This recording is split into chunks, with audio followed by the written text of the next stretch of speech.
শুনুন, রাজ্য সরকারের আবেদন, এই আবেদনের প্রেক্ষিতে সুপ্রিম কোর্ট বলে দিয়েছে সবার চাকরি চলে গেল, কারো চাকরি থাকবে না। কিন্তু যারা রাজ্য সরকারের মধ্যে আনটেইন্টেড, তারা 31শে ডিসেম্বর পর্যন্ত কাজ করতে পারবেন এবং নতুন নিয়োগ প্রক্রিয়া 31শে ডিসেম্বরের মধ্যে শেষ করতে হবে। এখন এটা রাজ্য সরকার ঠিক করুন যে কারা ওদের মধ্যে আনটেইন্টেড আর কারা টেইন্টেড, সেটা ওকে ঠিক করতে হবে। সেই অনুযায়ী লিস্ট দিতে হবে বিভিন্ন স্কুলে, আর তা না হলে কন্টেম্পট হবে। সুপ্রিম কোর্ট পরিষ্কার বলে দিয়েছেন এই অর্ডার অমান্য করলে পরে আমরা কড়া ব্যবস্থা নেব। সুপ্রিম কোর্টে সাময়িক স্বস্তি পেলেন চাকরিহারাদের একাংশ। নতুন নিয়োগের ক্ষেত্রে বাড়লো সময়সীমা 31শে ডিসেম্বর পর্যন্ত। এই সময়সীমা বাড়ালো সর্বোচ্চ আদালত। নির্দিষ্টভাবে অযোগ্য শনাক্ত না হওয়া শিক্ষকদের কাজ করার সুযোগ দিল সর্বোচ্চ আদালত। আগামী 31 তারিখ অর্থাৎ 31শে ডিসেম্বর পর্যন্ত এই কাজ করার সুযোগ দিল সুপ্রিম কোর্ট এবং 31শে মের মধ্যে বিজ্ঞপ্তি জারি করতে হবে। 31শে ডিসেম্বরের মধ্যে নিয়োগ প্রক্রিয়া শেষ করতে হবে বলে স্পষ্ট জানিয়ে দিয়েছে আজ সর্বোচ্চ আদালত। তবে এই যে ইন্টারিম রিলিফ গ্রুপ সি এবং গ্রুপ ডি দের নিয়ে ক্ষেত্রে প্রযোজ্য নয়। তাদের জন্য কোনো নির্দেশিকা আজকে দেওয়া হয়নি সর্বোচ্চ আদালতের তরফে।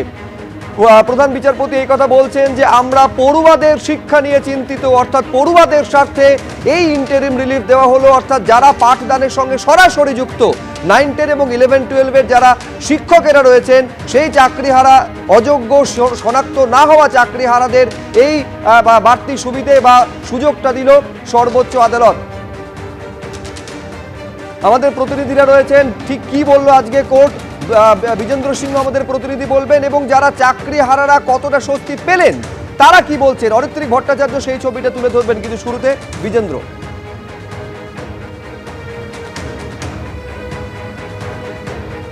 দেখো, আজকে যে মডিফিকেশন অ্যাপ্লিকেশন ফাইল করা হয়েছিল রাজ্যের তরফ থেকে বা West Bengal board of secondary education যেটা ফাইল করেছিল, সেটাতে তাদের একটা ছোট প্রেয়ার ছিল।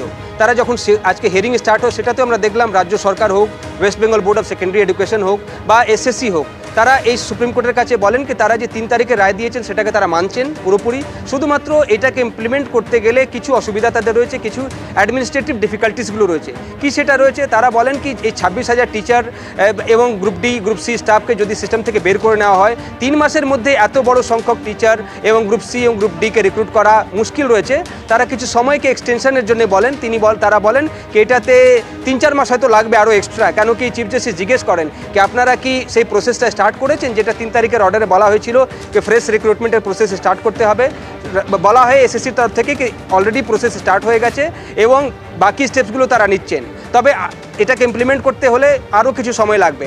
তখন ফাইনালি তারা বলেন কি ডিসেম্বর অবধি অন্তত সময় দেওয়া হোক, যেটা তারা অনুরোধ করেছেন তাদের অ্যাপ্লিকেশনের মধ্যেও, কি ডিসেম্বর অবধি যে একাডেমিক ইয়ার এখন চলছে, অর্থাৎ জানুয়ারি থেকে ডিসেম্বর যে একাডেমিক ইয়ার রয়েছে, সেটাতে যেন এই যারা নন টেন্টেড রয়েছে তাদেরকে পড়ানোর সুযোগ দেওয়া হোক এবং ততদিনের মধ্যে তারা ফ্রেশ রিক্রুটমেন্টগুলো করে নেবেন। সুপ্রিম কোর্ট তখন চিফ জাস্টিস বলেন তাদের অ্যাপ্লিকেশন শোনার পর কি তারা শুধুমাত্র যেহেতু অনেক সংখ্যক স্টুডেন্টরা এখানে ইনভলভ রয়েছেন, তাদের স্বার্থেই কিন্তু এই সিদ্ধান্ত তারা নিচ্ছেন এবং অ্যালাউ করছেন কি শুধুমাত্র ক্লাস 9, 10, 11, 12-এর যারা টিচার রয়েছেন তারা এই ডিসেম্বর অবধি পড়াতে পারবেন, যেহেতু রাজ্য সরকার অনুরোধ করেছে। তবে কিছু শর্ত দেওয়া হয়েছে সুপ্রিম কোর্টের তরফ থেকে। সুপ্রিম কোর্ট বলেছে কি 31শে মের আগে রাজ্য সরকারকে অ্যাডভার্টিজমেন্ট দিতে হবে কাগজে এবং পুরো শিডিউল প্রকাশ করতে হবে কি কবে কবে পরীক্ষা রয়েছে, কবে অ্যাডমিট কার্ড ইস্যু করা হবে, কিভাবে তারা আবেদন করবেন, এবং তার সঙ্গে সঙ্গে 31শে মের আগে সুপ্রিম কোর্টের কাছেও তাদেরকে অ্যাফিডেভিট দিয়ে জানাতে হবে কি তারা প্রক্রিয়া স্টার্ট করে দিয়েছেন এবং সেই ডেটগুলো শিডিউলগুলো কী রয়েছে সেটাও সুপ্রিম কোর্টকে জানাতে হবে। তার সঙ্গে সঙ্গে এখন এই যে স্বস্তিটা দেওয়া হলো, সত্যি কতটা স্বস্তি পেলেন বলে চাকরিহারারা মনে করছেন? ওয়াই চ্যানেল থেকে অরিত্রিক ভট্টাচার্য আমাদের সঙ্গে রয়েছেন, কি বলছেন চাকরিহারারা? অরিত্রিক। দেখো, তুমি যেরকমটা বলছিলে যে বিষয়টা কিন্তু আংশিক হয়েছে। ডিসেম্বর অবধি একটা ছাড় দেওয়া হয়েছে যাতে যোগ্য চাকরি প্রার্থীরা যারা টেন্টেড নন তারা তাদের কাজ চালিয়ে যেতে পারবেন, কিন্তু গ্রুপ সি গ্রুপ ডির ক্ষেত্রে সেই ছাড়টা দেওয়া হয়নি। বিচারপতি পরিষ্কার বলেছেন যে ছাত্রছাত্রীদের কথা ভেবেই এই সিদ্ধান্ত। কি প্রতিক্রিয়া, আমি একদম সরাসরি জিজ্ঞেস করব, কি মনে করছেন আজকের যে সংশোধনীটা? আজকের সংশোধনী থেকে আমাদের একটা সাময়িক স্বস্তি আছে বটে এই 8-9 মাসের জন্য, কিন্তু আমরা কেউ 8-9 মাসের জন্য চাকরি করতে আসিনি বা আমাদের রিটায়ারমেন্টের জন্য ডেটটা কিন্তু 31 ডিসেম্বর না, আমরা 60 বছরের জন্য পার্মানেন্ট চাকরি করতে এসেছিলাম। এই সাময়িক স্বস্তি নিয়ে আমরা কিন্তু স্বস্তি ফিল করছি না। আমরা চাচ্ছি যে ইমিডিয়েট সরকার কোনো একটি ব্যবস্থা নিক। রিভিউতে তো যেতেই হবে, কিন্তু এই মুহূর্তে আমরা চাচ্ছি সরকার যারা অযোগ্য তাদেরকে ইমিডিয়েট টার্মিনেট করুক, তারপরে আমরা স্কুলে যাব। একটু আপনাকে জিজ্ঞেস করব যে ডিসেম্বর অবধি আপনারা আপাতত কাজ করতে পারবেন, তার মধ্যে পরীক্ষা হবে, সেখানে পাশ করে আবার সুযোগ, কিন্তু এই যে দ্বিতীয়বার পরীক্ষা দেওয়া এই একই চাকরির জন্য, সেটাকে কিভাবে দেখছেন? না, আমরা তো এই পরীক্ষা মানে যে দেবো না, এটা আমরা প্রথম দিন থেকেই বলে দিয়েছিলাম। 3 তারিখের পরে যেদিন জাজমেন্ট আসে, কেন দেবো পরীক্ষা? আমরা তো পরীক্ষা 8 বছর আগে দিয়েছি।